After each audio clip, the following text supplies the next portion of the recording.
Hello students,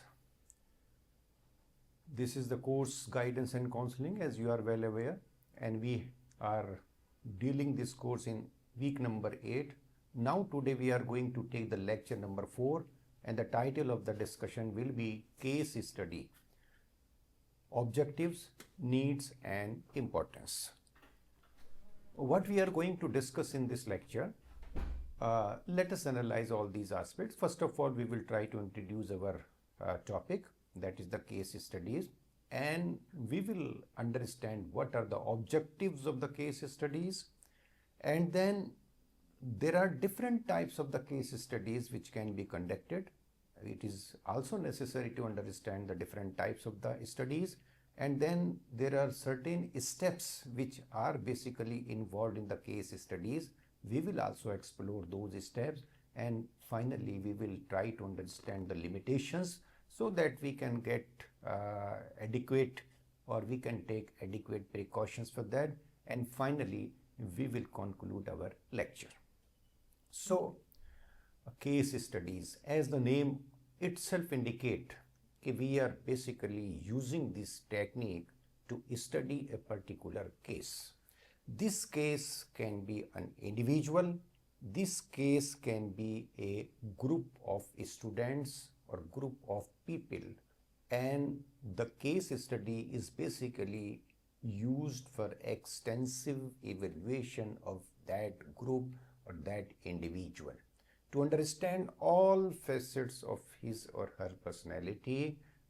If we are taking a particular group or a particular individual, and if we are taking the group, then we are evaluating the characteristic features of that group. So what is case study? Case study method involves, as I said, an in-depth examination of an individual or group to understand their unique characteristics and experiences.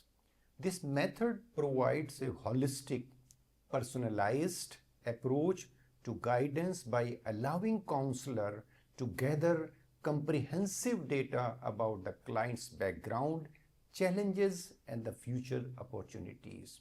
It is basically used for in-depth evaluation by covering the minute details about the personality, characteristic features, the experiences, as well as other abilities and capabilities and the skills of any particular individual or any particular group. We are also need to understand what are basically the objectives of the case studies. As I told you, the primary objective of employing the case study method in guidance and counseling are to achieve a deeper and complex understanding of an individual's unique circumstances, facilitating personalized and effective support. Why we are doing all these case studies? Definitely we want to approach or take a personalized approach for that, and which is more effective as compared to the generalized approach, where sometimes some individual and some group of peoples will need special attention or individualized attention, and it is essential to concentrate on that aspect. That could be possible only if we are using the case studies approach in analyzing the deeper aspect of the personality of that individual. Now, there are many objectives which are achieved by the case studies. Number one, it provides holistic understanding about the individual or the group, and we can adopt a personalized guidance and counseling approach by getting that information, and it also assists in diagnosis and the treatment of that problem. And we also use the case studies for theory building and refinement if needed. Then educational and vocational support is also provided on the basis of the appraisal through case studies, and development of coping skills and well-being is also the task of the or the objective of the case studies. Another objective is understanding the therapeutic process, how we are using the counseling process and how we can approach in implementing the counseling interventions and getting the desired results. Now, step by step, we will try to understand holistic understanding. What is the meaning of the holistic understanding? Holistic means comprehensive aspect of the individual personality.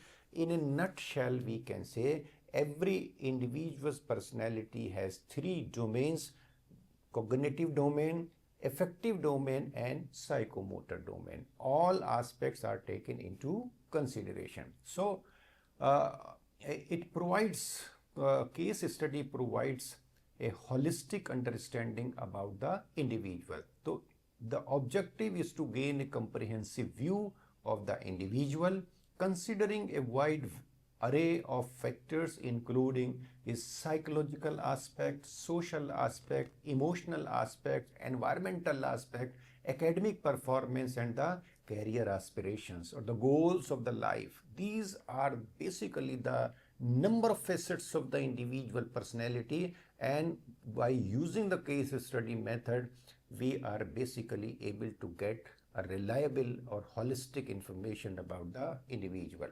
It is to move beyond superficial observations and delve into the complexities of a person's life that influence their decisions and the behavior. So these additional information or deeper information basically gives the idea to the counselor what factors are basically influencing the person's making decisions. Personalized guidance. The another objective of the case study is basically we are preparing to provide the personalized guidance or individualized guidance. It is to identify the specific strength, weaknesses, abilities and disabilities of the individual to tailor interventions and support accordingly. To create a personalized approach that aligns with the individual's unique needs, goals and circumstances. Characteristic features are unique to the individual, and after analyzing these techniques or knowing these techniques, these characteristic features of the individual, we are using the personalized approach to provide guidance to them. It is also used for diagnosis problems and providing treatment accordingly. Diagnose particular conditions or problems, whether behavioral, emotional, academic, and recommend appropriate remedial measures for treatment approaches. There can be certain gray areas of individual personality will be highlighted on the basis of the results of the case studies, and the counselor can take some remedial measures for that. To evaluate and find the best treatment methods for the individual based on a comprehensive understanding of their case. Theory building and refinement. Major objective of the case study also related to the theory building and the refinement or the amendment of the theories. To challenge or expand upon existing theories and develop new hypotheses about psychological phenomena, as case studies can offer unique insights into the real world behavior and experiences. As we say, in spite of the number of researches being conducted on the human personality, still there are many facets of the individual personality which are not clear to the researcher and to the guidance and counselor. So, case studies, if used in a rational and realistic manner, keeping in view all the aspects related to the individual personality, that is overt behavior and the covert behavior or the unconscious aspect are also incorporated in that on a longitudinal basis, longitudinal study basis, then the results can be used for theory building if there is a need for that, or some peculiar characteristic features are coming out with that result, and it is also used for the refinement of the theories. To observe and analyze how individuals respond to different therapeutic approaches and understand the factors contributing to positive outcome. thereby refining existing theories and developing more effective strategies. So counseling approaches or helping approaches can also be changed as per the requirement and characteristic features of the students. Educational and vocational support becomes very easy on the basis of the results obtained by case studies. So another objective is related to this aspect. It assists to assist, the objective is to assist individual in making informed decisions about their educational and career paths by understanding their interest, skills, challenges and opportunities.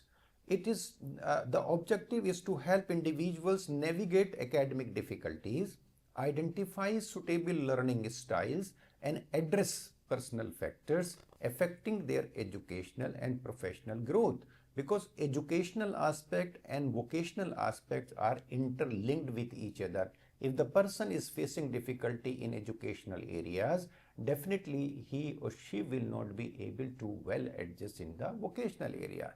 So selection of the educational courses as well as vocational opportunity must be linked on the basis of the characteristic features of the students. So another objective is related to the educational and vocational support, which can be provided by the counselor.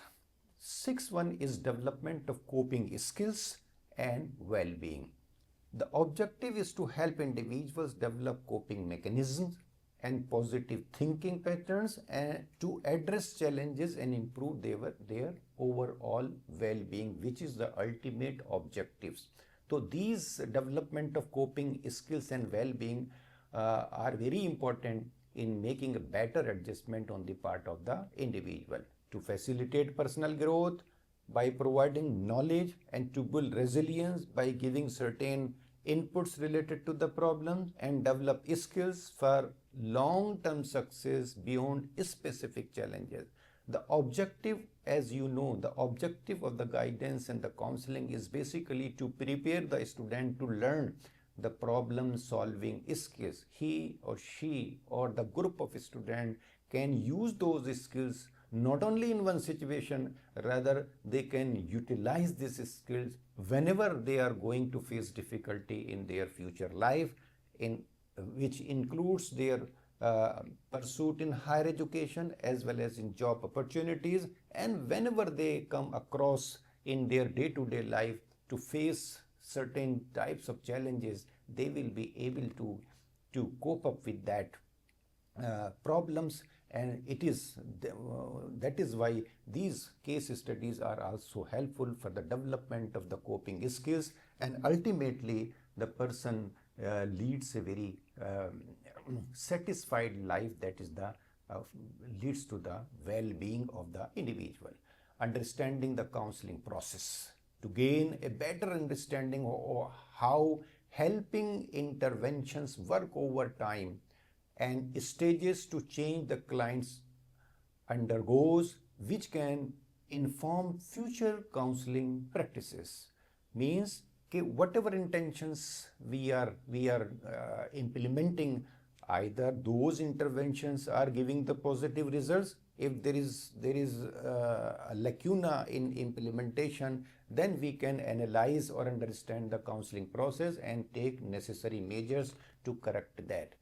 To explore and describe the nature of the process that unfold over time, providing a dynamic view of how individuals respond to guidance and counseling. Interventions are provided to the individual and how they are responding to those interventions. That is basically very important. That is the process of the counseling or the guidance. There are different types of case studies. In few coming slides, we are going to discuss these aspects. Number one is exploratory. Number two is descriptive. What is the meaning of exploratory? As the term itself indicates, exploratory case studies are used at the beginning of a research project to investigate a new or poorly understood topic. which has not been taken attention of the researchers. So more additional knowledge is needed in that, and that could be possible only through case studies. So such kinds of the case studies are termed as exploratory case studies. They used to explore the phenomena or issue in depth, often to identify research questions or hypotheses for future studies. Every researches, the researcher frames certain hypotheses and as well as make certain research questions, and the result is basically to find out the answer of that. Descriptive case studies are a little bit different from the exploratory. Description, as the name indicates, the objective is to describe. Their objective was to explore, aims to provide a detailed description of a case to illustrate a phenomena or issue. Illustration here, case to illustrate a phenomena or issue. Detailed description, in-depth description. If you are going to conduct a case study on any particular individual, then you are describing each and every aspect of that. Explanatory. Explanatory case studies are used to explain why and how behind a phenomena by investigating causal relationship and testing theories. Why the person is showing high level of anxiety, high level of frustration, high level of loneliness, and why the self-concept is lowest about that candidate. These are basically the issues which can be tackled. Or causal relationship means what are the causes of that. If you are talking about the causes and making relationship between various factors, such kinds of case studies are basically termed as explanatory studies. They are valuable for explaining complex real world situations where quantitative data is limited or difficult to control, such as in clinical research or policy analysis, and we are conducting some qualitative data, not believing only in the quantitative aspects, or where the quantitative data is limited. If the quantitative data is limited and we are trying to use additional information, that is the explanatory. Illustrative means illustrative case studies are used to make complex ideas, theories, or situations understandable through real world examples. They act as a descriptive tool to explain a phenomena, providing context and a narrative bridge between the concept and its practical application. Examines a familiar case of help others understand it better, primarily descriptives. Means illustrate, we are citing, illustrating an example by going in deeper knowledge related to that, correlating it with the real world situations. Cumulative, as the name indicates, we are adding information and compiling information and presenting before the individual and the counselor and for gaining guidance and counseling. Cumulative use of case studies involve aggregating data from multiple separate case studies or instances over time to form a more comprehensive understanding of the phenomena. There are so many case studies related to any group of individual, and we are compiling the data by gathering from all kinds of case studies. It is a kind of the review of the researches or case studies conducted in that area, and we are compiling the results of all that. This method allows researchers to identify broader patterns and trends, build a holistic view of the subject, and make more generalized conclusions, all while saving time and resources by leveraging existing researches. This is basically cumulative aspect. Researches are conducted in bits and pieces, and their information are available, findings are also available. If your case, you are conducting a case study, or the researcher or the counselor is conducting a case studies, and there are so many case studies conducted by the researcher or the counselor, then he or she can compile and correlate the findings of all these studies and make a conclusion related to the issue and the problem, and the results can be generalized in a better manner, because generalization of the case studies, results of the case studies is not supposed to be more valid, because the study is related to a particular individual or particular group, and the results may not be applied for all the individuals and all the groups. An intrinsic case study is a research method where the subject itself is the primary focus of interest, not for what it can generalize to others. It is used to deeply understand a unique case, such as a person, group, or organization, for its own sake rather than build theory or develop broader generalization. For example, a researcher might study a unique educational program to understand the specific dynamics of that program in its own context. Okay, there are many issues and challenges related to that, to any issue that can be evaluated in order to solve the particular problem. Generalization is not expected. Theory formation or refinement is not expected by this kinds of the case studies. Now, key aspects involved. Key aspects are defining and understanding the case. First of all, we define and understanding the case. And for this aspect, we need to keep certain aspects in our mind. Collecting basic information and background details related to that case. Here we are talking, consider it or pay attention that we are addressing the steps involved in the case study. And the first step is defining and understanding the case. We need to define the problem. We need to understand the problem by covering its varied aspects. And the first aspect is that collecting basic information and background details. Number two, understanding the client's presenting issues, emotional history, and support system. And collaboratively defining goals and expectations. What are the goals and what are the expectations? Considering the use of assessment tools, and these are some of the aspects. And first of all, we define and understand the problem. In a nutshell, we can say, and developing a theoretical framework.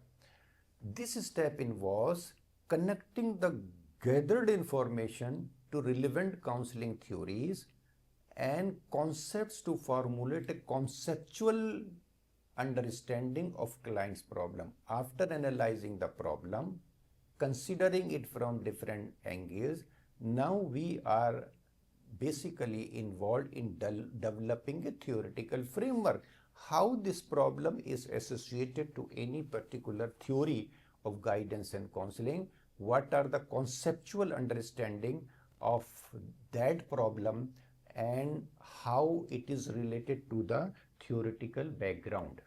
Data collection is the third step, which is very crucial in any kind of the research methodologies.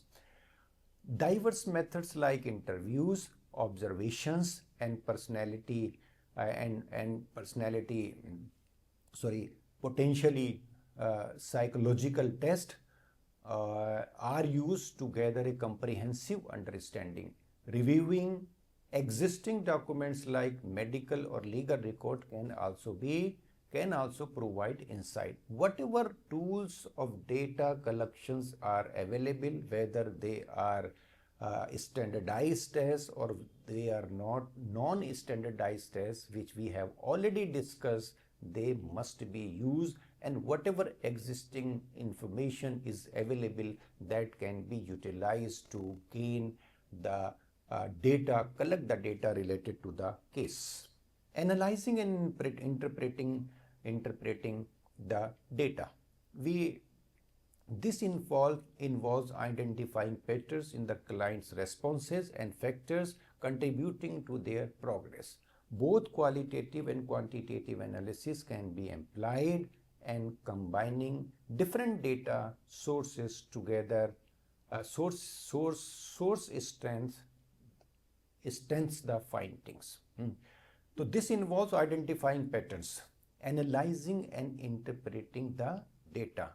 We need to analyze the data by using adequate statistical techniques if needed, or any other method, and we need to interpret the qualitative data which we are collecting related to that. This is the most important aspect of the case studies, because without analyzing and interpreting the data, we will not be able to get the real idea about that case or the group of individuals.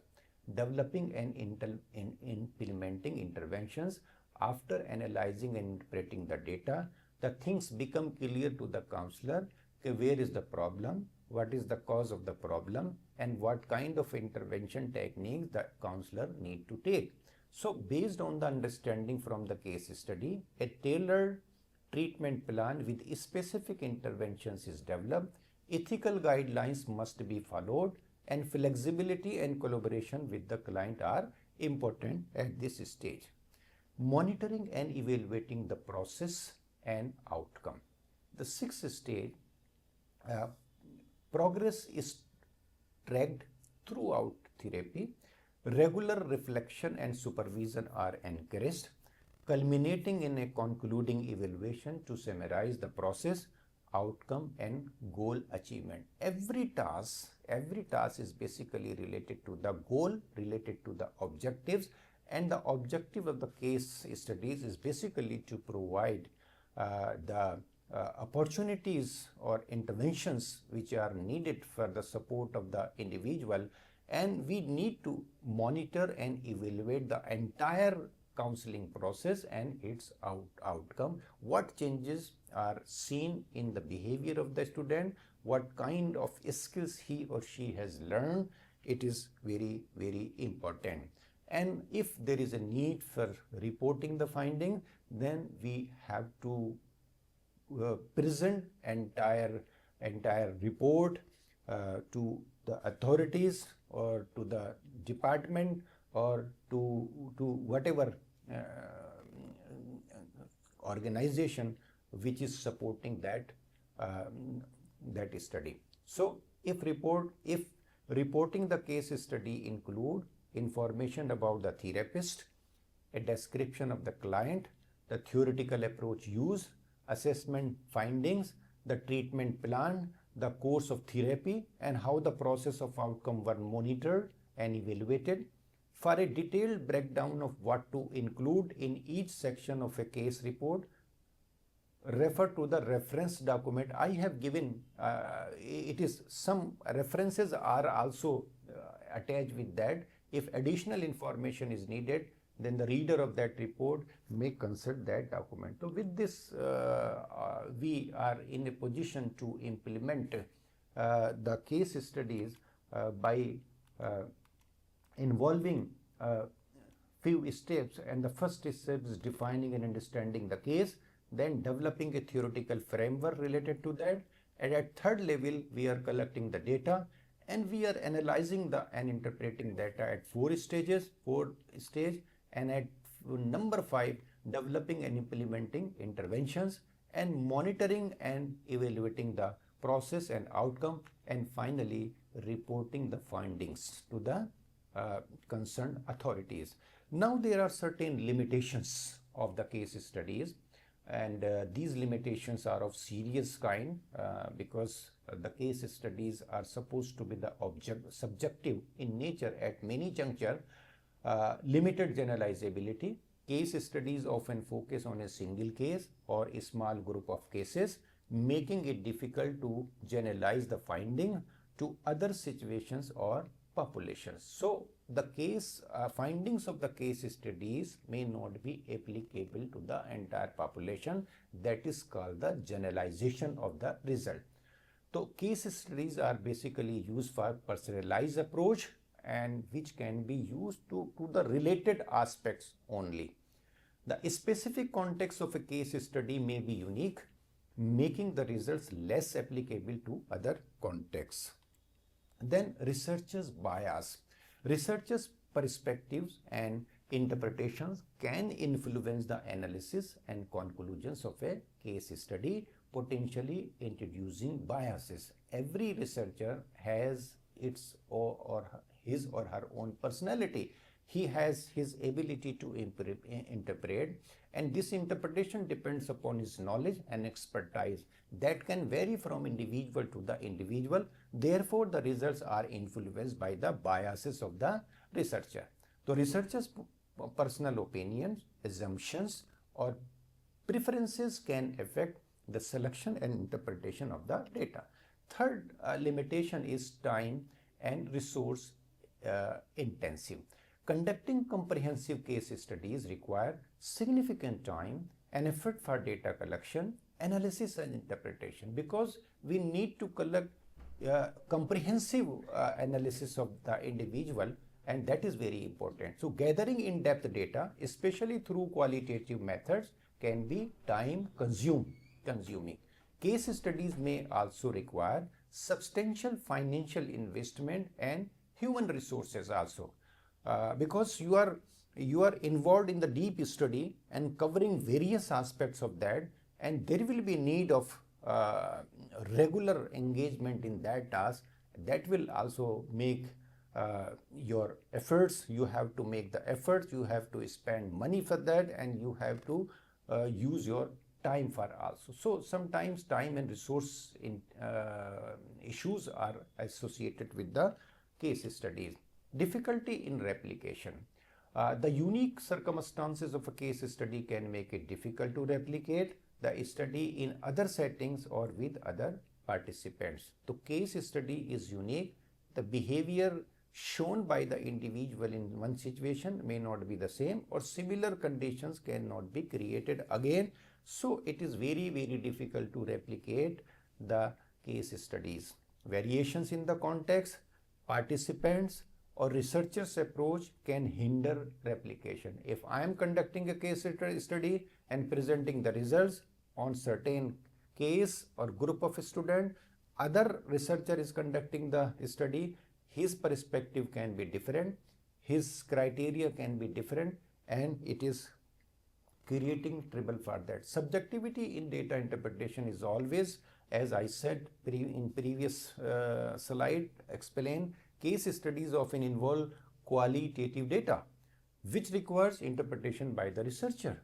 So knowledge of the researcher, in-depth knowledge of the researcher as well as the counselor is very important in interpretation process.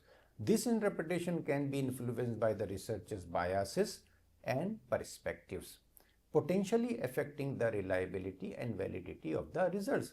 If subjectivity is involved, then the results cannot be valid and reliable.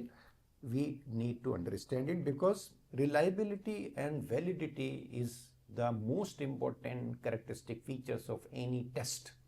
So data analysis challenges are also there. Analyzing the large volume of data generated in case studies can be complex and time consuming. So identifying key themes and patterns in the data requires advanced analytical skills. You need how to interpret the data. That is very important. And finally, ethical considerations are also involved. Case studies may raise ethical concerns related to participant consent, privacy, and confidentiality. If you are conducting the research, then we have to follow the ethical considerations related to that.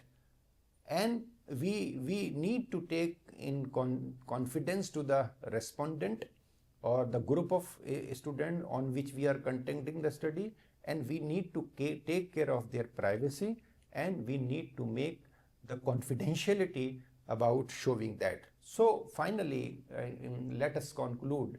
By understanding these aspects, researchers can effectively utilize case study methodology to gain in-depth insight into complex real-world phenomena across a wide range of disciplines. So in-depth study is basically the final conclusion of this case studies. With this, we have completed our lecture on the case studies. Thanks for your patience listening, and God bless you.